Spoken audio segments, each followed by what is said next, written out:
And while we weren't sure it was possible, I'm pleased to announce Xbox backward compatibility.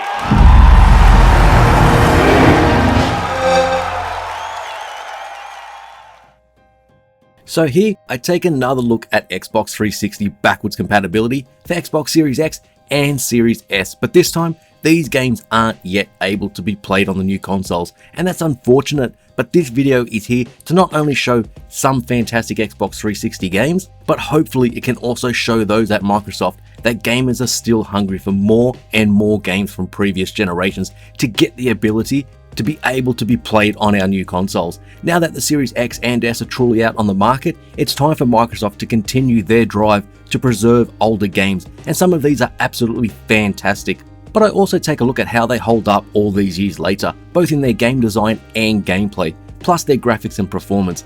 There are more games I want to see come to backwards compatibility as well, so I may make another video if it's something people enjoy, and every clip you are seeing right now is from a different game already a part of back compat. But please give the video a thumbs up, subscribe, and please share the video around, as I want as many people to see this so it gets some attention. Plus also reminds gamers just how good some of these games were and are. Hit the bell notification so you know when new videos go up, and check out the link in the description to join up to the Discord to talk everything Xbox and gaming. But with that, let's get to it.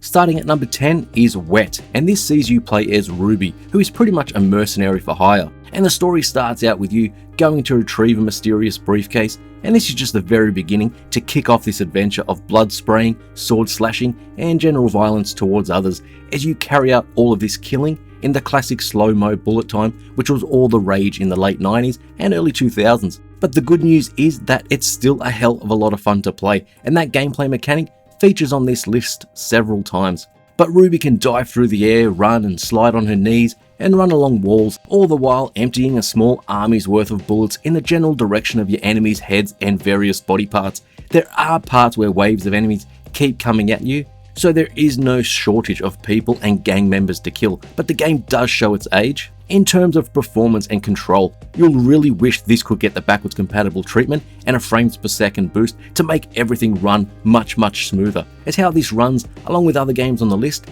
simply wouldn't cut it these days. But don't let that stop you from playing it. Even if it doesn't become backwards compatible, maybe pull out the old 360 and fire it up.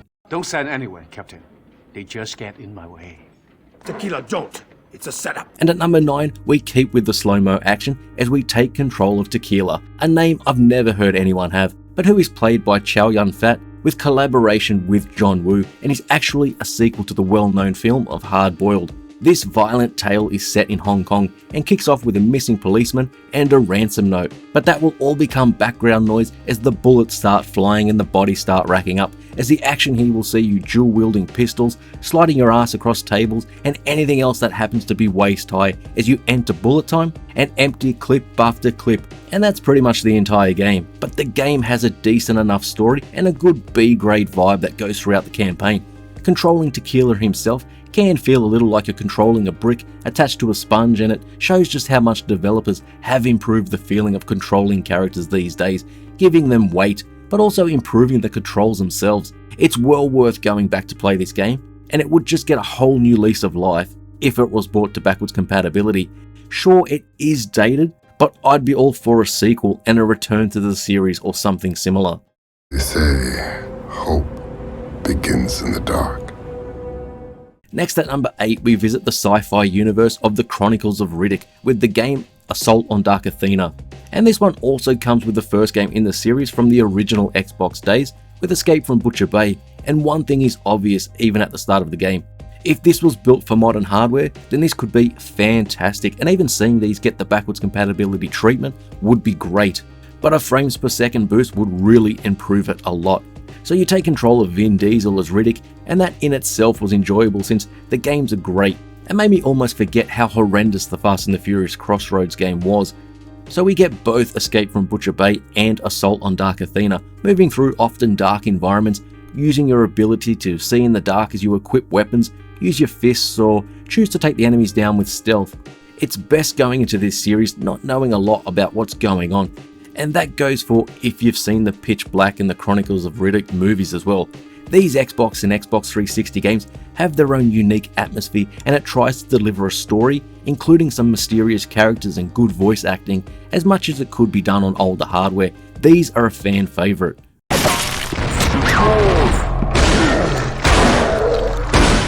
For number 7 is Timeshift, and there are games on this list that many probably have never heard of, weren't reviewed the best when they came out, or you can easily tell what their issues are, but they still provide a lot of fun and something you'll want to keep playing, and that's what Timeshift is, when developers were in love with slow-mo action, plus giving players some freedom with using abilities, and that's what keeps things moving along in this game. You, the player, are in possession of the beta suit, which provides time-shifting abilities, and you head back to the 1930s.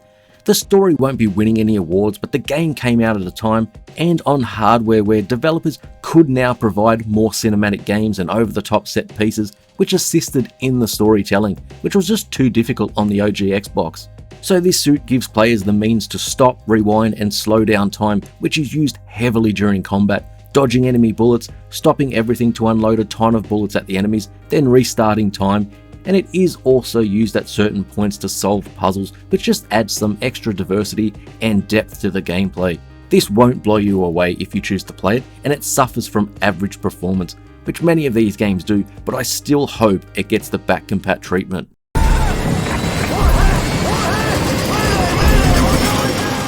Then at number 6 is Singularity. If you played both this and Timeshift back in the day and haven't thought of them for years, then you could be excused if you couldn't remember which is which, but this is another game which sees time and time manipulation become a central focus of the game's story and gameplay, and you play as a marine who, along with his team, goes to an island in order to investigate some strange goings on, and of course, things only become more strange and dangerous once you get there.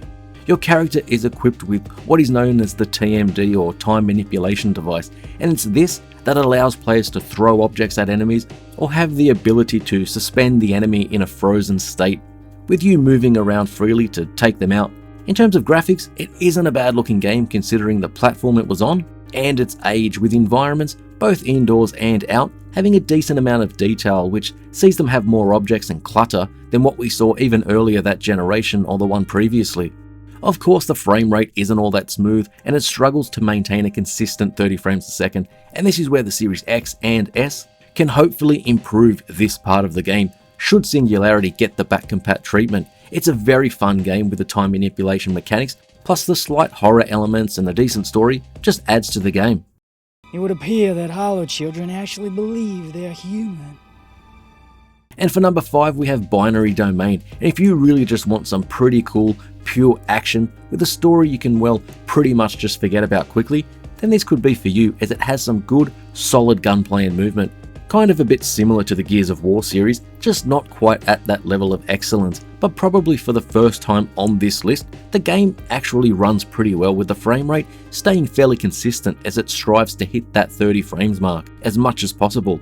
Not perfect by any means, but this also helps the gunplay feel more responsive, gives it a better feel. You'll get some fun set pieces as you play, but Binary Domain also mixes things up a bit, where you can alter certain parts of the story by how you interact with others, plus you can order your squad mates around, adding a bit more depth to the gameplay, and is needed more on higher difficulties.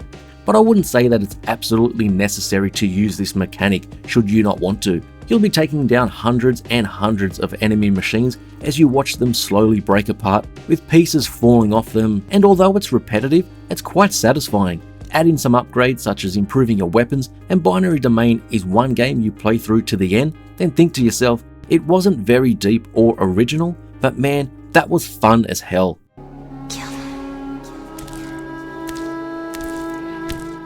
Then at number 4, it's F.E.A.R, and you might be thinking that I seem to enjoy slow-mo gunfights and bullet time, and you would be all sorts of correct, as I just have so many good memories of playing these sorts of games on the Xbox 360. And if you didn't have access to a PC which could give you a better version of the game, then F.E.A.R on the 360 is where you may have played it, along with its 2 sequels. But just know that if this does ever get the backwards compatibility treatment, then it's another game where performance is really average at best, and it does affect the gunplay with it never really feeling very tight. But thankfully the game is still very good in other areas, and this was at a time when some first-person shooters were trying to integrate more of a narrative in their games, more story as opposed to just killing enemies all the time. Plus, F.E.A.R also attempted and did succeed to a point in blending different genres together, as the horror elements were quite good and aren't too bad all these years later either, and it sets the game and series apart from so many other shooters on the market at the time.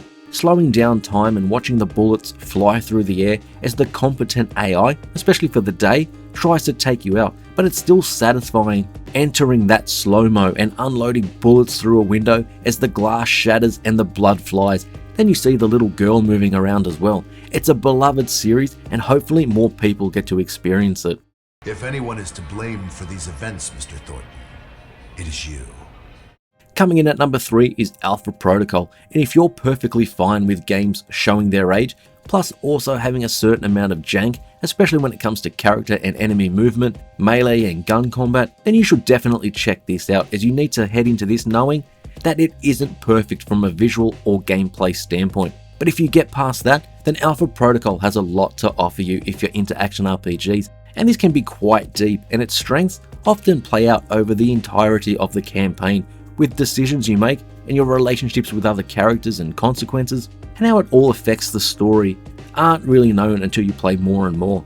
But the story sees you travel across several locations in different parts of the world as more and more of the game opens up to you. And the strengths of Alpha Protocol is in the different classes and abilities that your character has, along with the weapons and their upgrades, plus the gadgets that go along with being a secret agent. Probably more than any other game on this list, playing it for only a short time may put you off, as it can show its age as I mentioned, but it may also give you a really deep and enjoyable action RPG that you may be looking for. Bastard, the kill him won't be so lucky. And for number 2, we have the often underrated, the Sabateur, and there's a reason why this is so high up on the list. I wanted to bring attention to this often forgotten gem, but the game is really damn good and it still holds up today. It's an open world action adventure game set in 1940s Paris, where you play as an Irish car mechanic, and that's an incredibly brief description of what this game is about. But even if you're sick of open world games, you need to check this out if it ever becomes backwards compatible, as it really is its own unique thing. Like I said, it's mostly set in Paris, but here it's presented in a drab black and white color scheme to signify that it's occupied by the Nazis, and players make their way to the different regions, and as they progress through the single player campaign, they will liberate these areas and colour will flow back into the area, which is a simple concept, but just works so damn well here. You of course have the gun combat and melee fights as well, which are decent, but they don't compare with those in more modern and better controlling games. But don't let that put you off if you happen to play it, as I believe the best parts about the game lie in its characters and story. They're both memorable and interesting, and that's so important to make you want to keep playing. The graphics still hold up, whether just walking or driving around the city, and performance is decent as well. It might have been stupidity, drunkenness, or maybe both. But before I knew it, I was back taking insane risks, trying to save fallen women.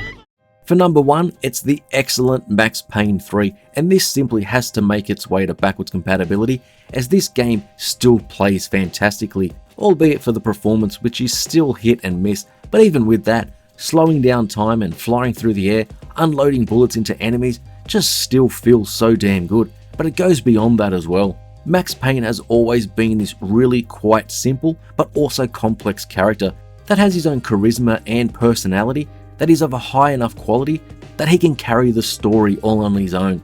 And the story here is actually really good as well, as it's here where he battles his demons just as much as pumping enemies full of bullets, but it all blends and works together to make Max Payne 3 just such a fantastic game, and one that would sell incredibly well again if it came to backwards compatibility. Rockstar took an already great series in the first couple of Max Payne games and brought it to hardware that could do more with it. And what we have is such a memorable action game with cool bullet time mechanics, but also one with a solid story and where the main character gets fleshed out to be more than he ever was. If this is the last Max Payne game we ever get to play, then he went out on such a high note, but it would be such a disappointment if this superb series does not continue with a Max Payne 4.